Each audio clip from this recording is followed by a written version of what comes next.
In a shocking incident early Sunday morning, an arson attack took place at the Pennsylvania governor's mansion, where Governor Josh Shapiro and his family were inside their home at the time. The assailant, later identified as 38-year-old Cody Balmer from Pembroke Borough, Dauphin County, broke into the residence, committing a series of violent acts that have left many questioning the motives behind the attack. Balmer, who has now been charged with attempted murder, terrorism, and aggravated arson, is accused of scaling the mansion's fence, smashing windows with a hammer, and throwing Molotov cocktails inside the building. The explosive devices ignited fires in both the piano and dining rooms of the mansion, causing significant damage. Miraculously, Governor Shapiro and his family were able to evacuate safely, avoiding injury as the fire caused widespread destruction to the historic property. Balmer was inside the mansion for less than a minute before fleeing the scene over the same fence he had scaled earlier. The authorities acted swiftly in their investigation, and it was not long before Balmer was apprehended, after being turned in by an ex-partner. According to court documents, Balmer confessed to the crime, citing a deep-seated hatred for Governor Shapiro as his motive.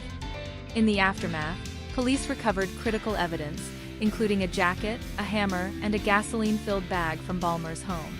The authorities have yet to determine if this was a targeted attack or if Balmer had other motives. However, one thing is clear: the attack was a serious and deliberate attempt to harm.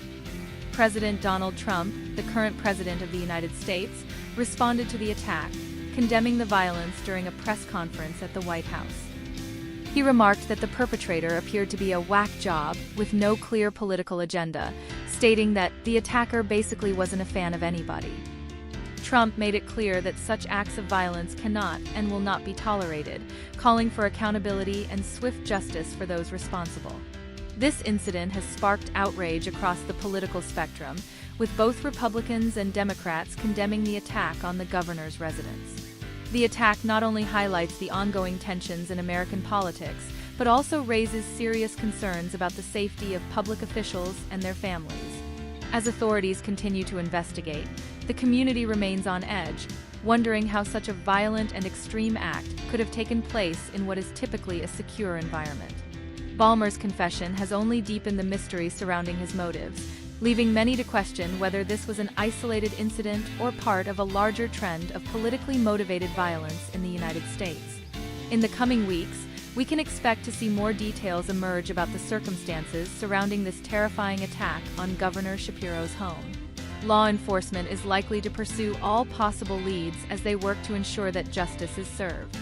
For now, the focus remains on the safety of public officials and ensuring that such an attack is never repeated. Stay tuned for more updates as this developing story unfolds.